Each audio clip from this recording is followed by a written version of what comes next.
Welcome to Hopeful Moments 1. Today, we're diving into a dramatic story filled with intelligence, persistence, and an incredibly sharp malicious compliance strategy. Have you ever found yourself trapped in a situation where those in power abuse the rules to make your life difficult? Well, today, you'll see how a homeowner turned the rigid regulations of their HOA into a weapon against them.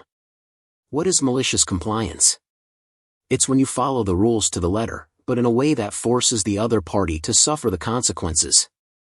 And in this story, the HOA not only loses, but they also pay a hefty price for their abuse of power. Follow along as our main character turns the tables, outsmarts the HOA, and makes them regret their actions.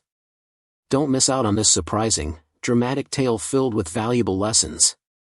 If you find this story intriguing, don't forget to like, share, and subscribe to stay updated on more captivating stories.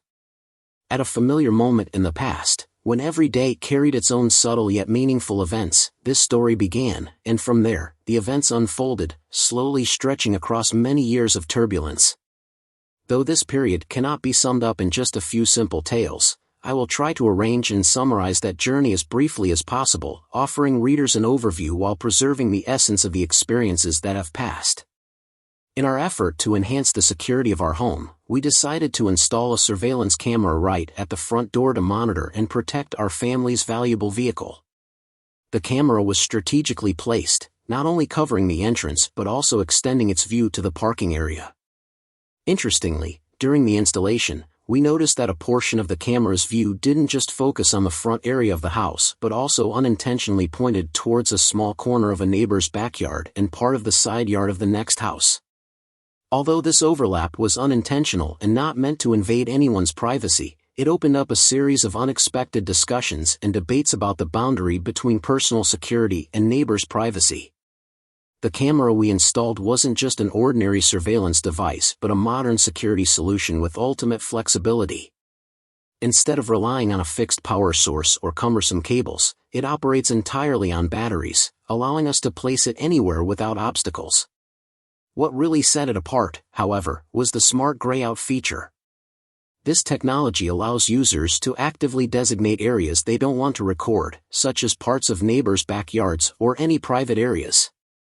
Once these areas are marked, the camera will completely ignore movement in those zones, ensuring no unintended footage is captured. This feature not only helped us manage security effectively but also demonstrated respect for the privacy of those around us.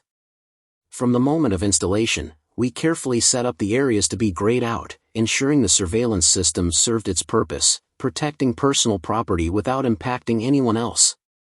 The grayout function wasn't just a simple convenience, but a technology designed to optimize the surveillance experience in the smartest way possible. It operates through an intuitive setting system on the camera management app. When users mark the areas they don't want recorded, the software applies a special processing mechanism. Any motion within the grayout area will not trigger the recording mode. So what does this mean? First, it helps save energy, extending the camera's battery life, which is especially important for battery-powered devices. Second, it reduces the amount of data recorded, preventing memory storage from being filled with unnecessary footage. But most importantly, it is an incredibly effective privacy protection solution. The system ensures that sensitive areas, such as neighbors' backyards or other private spaces, are never recorded, helping maintain respect and avoid unnecessary conflicts. Thanks to the combination of modern technology and a principle of respecting privacy, the grayout feature didn't just help us monitor our property confidently but also created a clear boundary between safeguarding personal security and respecting the space of those around us. Thanks to the unique grayout mechanism of the camera, we were completely assured that the area in front of our house and our vehicle was always closely monitored and effective, while unwanted areas weren't recorded. This wasn't just a feature, it was a delicate balance between protecting assets and respecting the privacy of those around us. This gave us peace of mind, knowing that all footage related to our property was captured accurately without invading our neighbors' private spaces, something we truly valued. The camera's smart design genuinely impressed us. Not only did it deliver optimal surveillance effectiveness, but it also showed sensitivity to the importance of respecting the living spaces of others. From the moment we decided to install the surveillance system, we were careful to consider the boundary between protecting personal security and respecting the privacy of those around us. This wasn't just a technological setup but a reflection of our responsibility within the community. Therefore, right from the beginning, we proactively and consciously applied the grayout feature. Specifically, we marked the entire yard area of our two neighbors, from small gardens to backyards and side yard corners, ensuring the camera would not record them. This not only helped avoid recording private spaces but also helped us steer clear of unnecessary misunderstandings. Moreover, some bushes growing on our land, right next to the border with the common area, were also clearly grayout marked. This action demonstrated our proactive and thoughtful approach in setting up the surveillance system. Thanks to this, even though we were protecting our own property and security, every private corner around us was strictly safeguarded from the very first day. The most important aspect of this entire process wasn't just installing a surveillance system. We created a balance between protecting our property and maintaining respect, fostering a harmonious living space not just for our family but also for the surrounding community. Through this action, we aimed not only to ensure safety but also to assert the responsibility and respect each individual should have for the privacy of others. One of our two neighbors happens to be a close friend, someone we've always felt reassured and trusted whenever we thought about the neighborhood. Our relationship is built on a foundation of mutual respect and sharing. She's approachable, always ready to engage in open discussions without any distance. From the moment we decided to install the surveillance system, we proactively invited her to review the camera's view to ensure that everything was clear and that it would not cause her any inconvenience. When she saw the footage, she was very open and expressed that she had no issues with the grayout of her private areas. She said that if this helped us feel safer without causing any inconvenience or discomfort to her, she completely agreed. We appreciated this support and knew that our close relationship had been strengthened through this action. However, even though we received enthusiastic consent from our neighbor, we still decided to maintain the grayout settings from the system's initial setup, not only because of the agreement but also for practical and cautious reasons. The grayout not only protected the privacy of those around us but was also our way of showing respect for them. Even though our friend had no objections, we still wanted to ensure that her private space was absolutely respected. At the same time, this helped us maintain transparency and clarity in all communications, ensuring no misunderstandings in the future. On a technical level, maintaining the grayout mode brought another important benefit. By not recording irrelevant areas, the camera wouldn't waste energy on unnecessary footage. This not only helped save battery but also extended the camera's operational time, ensuring we could monitor the important areas without worrying about the battery running out in the middle of surveillance. In this way, the system wasn't just efficient, it was also more reliable in protecting our property and family security. In conclusion, the grayout was not just a technical feature of the camera system. It was an action that demonstrated understanding, respect, and concern for the privacy of those around us. Even though our close neighbor didn't mind, we maintained the principle of protecting everyone's private space while implementing it rationally and reasonably to maintain effective surveillance while saving energy.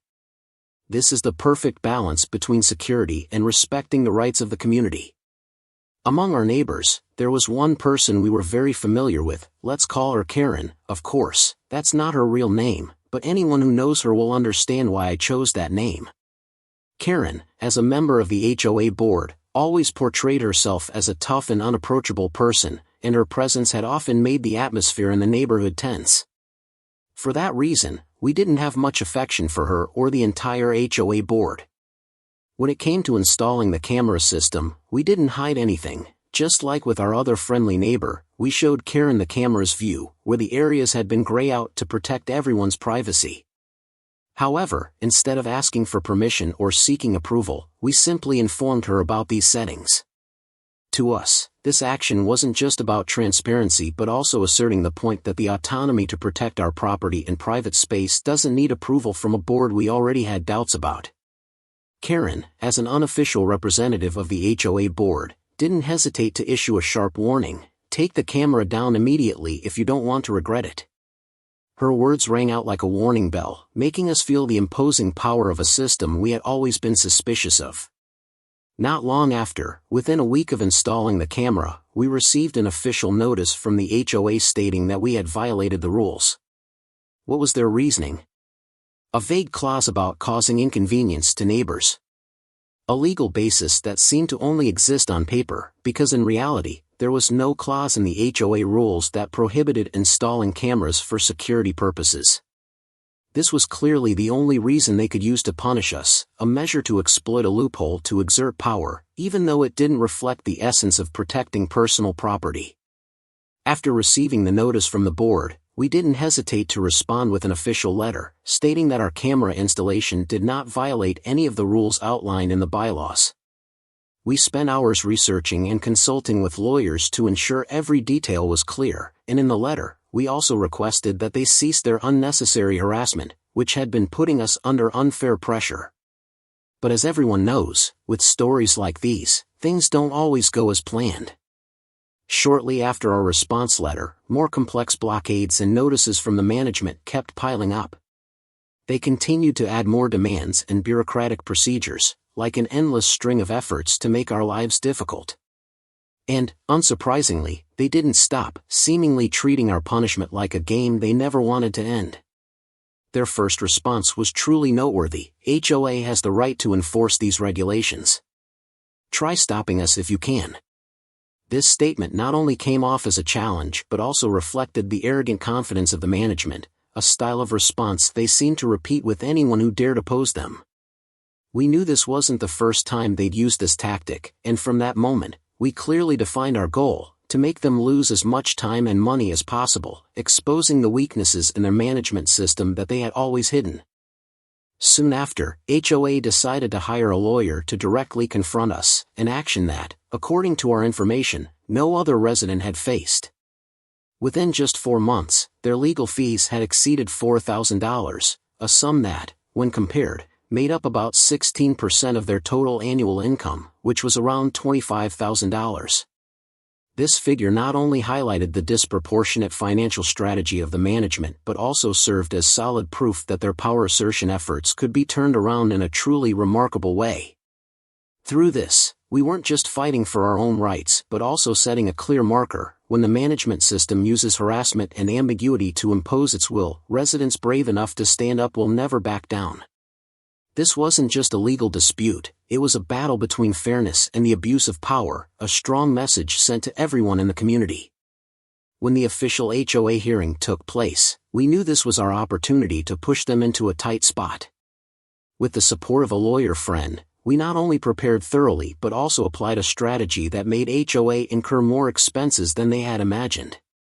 By exploiting loopholes in the process, we successfully delayed the hearing not just once, but 3 times. Each delay made HOA more frustrated, losing more time and money to reschedule the meeting. We could almost imagine the look of anger on their faces every time they received the notice that the meeting would be postponed. But that was just the beginning. We continued to exploit another weakness: legal fees.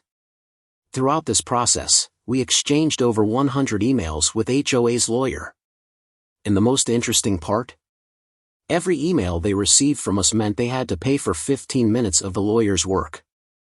If you do the math, 100 emails equate to 1,500 minutes, that's 25 hours of HOA's lawyer's time. And of course, we knew this. We weren't just sending emails to get answers, we were sending them to drain their budget bit by bit. Not stopping there, I employed a special tactic: the sub-question after sub-question strategy. I would ask a question, get an answer, then immediately ask another based on that response. Each time, HOA's lawyer had to open the email, draft a response, and, of course, charge them. If I could ask one follow-up question to make them waste 15 minutes, why not ask 5? Every time I hit send, I knew another sum of money was being deducted from their budget, and that gave me immense satisfaction. I could just imagine HOA looking at their financial report at the end of the month, shocked to see how much they had spent just on emails I sent with a pleased smile. As the battle continued, I realized that HOA wasn't just wasting time, they were beginning to feel real financial pressure. Their legal costs piled up, and I could see them growing increasingly impatient. But for me, I had just begun. We had carefully considered the possibility of taking this matter to court. While we had the legal advantage, pursuing a long lawsuit could have cost us a lot of time, effort, and even money. We didn't want to fall into the trap HOA had set, a legal battle that would drain our spirit and finances. Instead, we decided to play a different game, withdrawing at the right moment so they couldn't enforce any penalties effectively. We waited until the last possible moment to strike. On the morning of the hearing, we took the camera down, a move that was carefully calculated.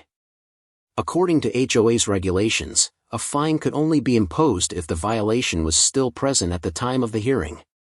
And now? There was no camera. We had taken away the only tool they had to use against us. If they wanted to fine us, they would have to do so without any evidence, something that surely wouldn't hold up in court. When the hearing took place, the outcome was almost predetermined. HOA, with a smug expression, announced that we were guilty, as if this was an official court and they were the highest judges. Their so-called evidence only revolved around a vague clause about causing a nuisance to neighbors.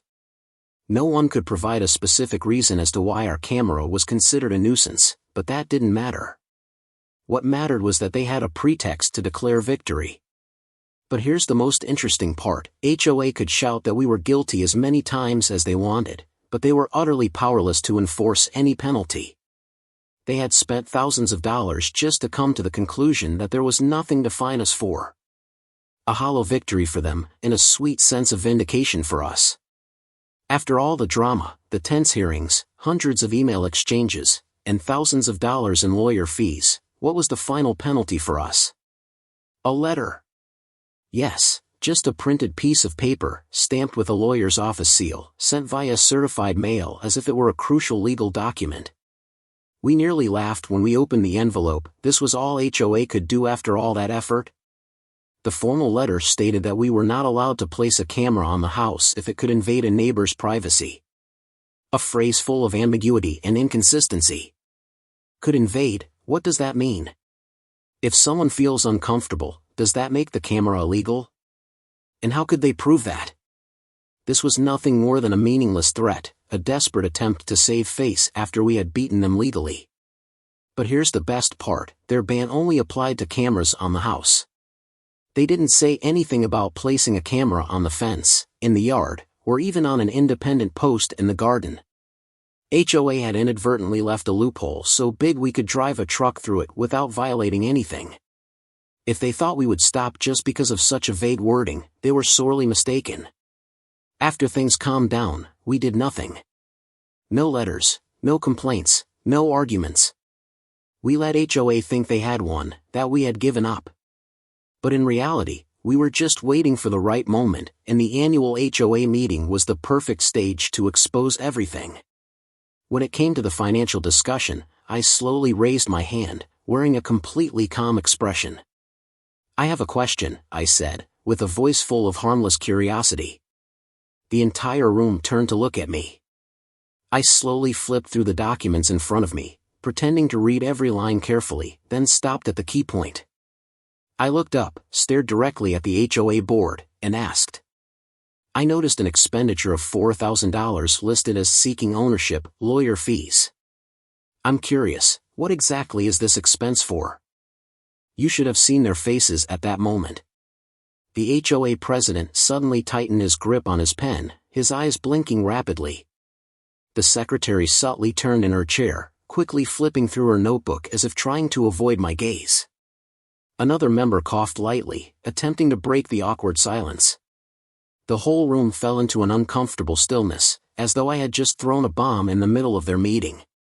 The HOA president cleared his throat, trying to maintain his composure. This expense is part of the legal process, related to enforcing the HOA regulations, he said, his voice hesitant. Enforcing regulations? I raised an eyebrow. So, this money is being used to sue a resident, then? Once again, the room fell into silence. A few other residents started flipping through their documents quickly, clearly having never noticed this expense before. I could see some people exchanging confused glances, wondering why the HOA was spending a significant portion of its budget just to create trouble for an individual, specifically, me. The HOA board never expected someone to dig into the numbers in the financial report. They had intentionally listed the $4,000 fee, the money they poured into the pointless battle against us, under a name that sounded legal, seeking ownership. A name so vague that, if you didn't look closely, no one would think it was actually just a cover-up to conceal the abuse of the community's funds. When the question was asked, the room plunged into a dead silence. A few residents quickly flipped through their materials, trying to confirm the information. An older man, perhaps someone who had lived in the area for decades, furrowed his brow and muttered, "Wait a minute, $4,000? Just to sue a resident? Is this how the board is spending our money?" A wave of murmurs rose in the room, and immediately, the HOA members began to look uneasy. The HOA president cleared his throat, trying to remain calm, but his face had turned pale. Another member, clearly not wanting to be involved in this mess, suddenly declared, "I don't know anything about this expense," making the situation even more chaotic. Once everything was clarified, the residents in the area no longer remained silent. A vote of no confidence was proposed right during the meeting, and for the first time in many years, it seemed the HOA board's power was under threat. When the results were announced, half of the board, those involved in the scam, lost their seats immediately. Some resigned due to the overwhelming pressure, while others were directly removed by the residents. It was a satisfying sight to see those who once considered themselves untouchable lose their positions in just one evening. But sadly, not everyone left. Karen, the one who had caused quite a bit of trouble, still managed to keep her seat, somehow managing to avoid being overthrown. I can't say I was surprised. People like Karen always know how to cling to power, no matter what the truth may be. We didn't waste much time figuring out how to get around the HOA's ban legally. Just 1 week after the annual meeting, we reinstalled the camera, keeping the same angle, still monitoring the necessary area, but this time with an important difference: it was no longer on the house. Instead of attaching it to the house itself, we set up a sturdy pole on the ground and mounted the camera on that. A simple technique, but completely legal. According to every word in the HOA's warning letter, they only prohibited cameras on the house, but they never mentioned anything about mounting cameras on a pole. As expected, the HOA couldn't ignore the camera's return. Just 1 week after installation, we received another letter from them, demanding the immediate removal of the unauthorized surveillance device. But this time, we were well prepared. A carefully drafted response letter was sent, citing exactly what was said in their previous warning, and then pointing out that the camera was not actually on the house. The law is the law, and if they wanted to continue the confrontation, they would have to find a new clause, which would take them months of debate. And so, their warning letter became an arrow shot into the void. No emergency meetings, no hearings, no lawyers stepping in. A week went by. Then a month. Then a year. The HOA remained completely silent. To this day, more than 2 years after that intense battle, the camera still stands proudly on the pole, as a symbol of our victory. And every time I look at it, I can't help but smile. Now, the HOA can't do anything about it. The story of installing the surveillance system and the relationship with our neighbors, especially with Karen, wasn't just a struggle between security and privacy, but also a profound lesson on how to deal with complex situations in daily life. Through this process, we see that sometimes, adhering to regulations carefully can become a powerful tool to protect personal rights while still maintaining respect for others. Sometimes, strictly following the rules, even as a confrontation strategy, can yield better results than trying to bend or break the law. This not only helps protect your rights but also sets a positive precedent for the community. One of the important lessons is the necessity to respect the privacy of those around you, especially when living in a community. This respect helps maintain harmony and shows you're a responsible person in building a healthy living environment. Ultimately, this story also teaches us that sometimes fighting for what's right is necessary, but knowing when to be patient and accept things that have passed is just as important. Every situation is a lesson, and every choice has its own value. Through this story, we learn that although life has many challenges and stresses, standing firm in principles, respecting others' rights, and acting wisely can bring the results we desire, even in situations that seem impossible.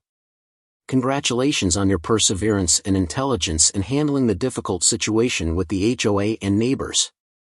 However, I also want to emphasize that, although winning in this situation feels satisfying, you should think about maintaining long-term peace in your community.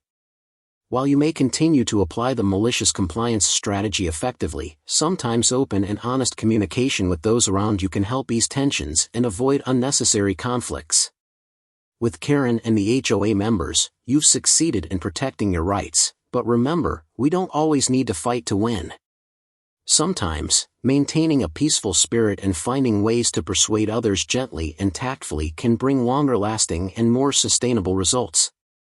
Continue respecting the privacy of those around you, as it not only reflects your character but also helps build good relationships within the community.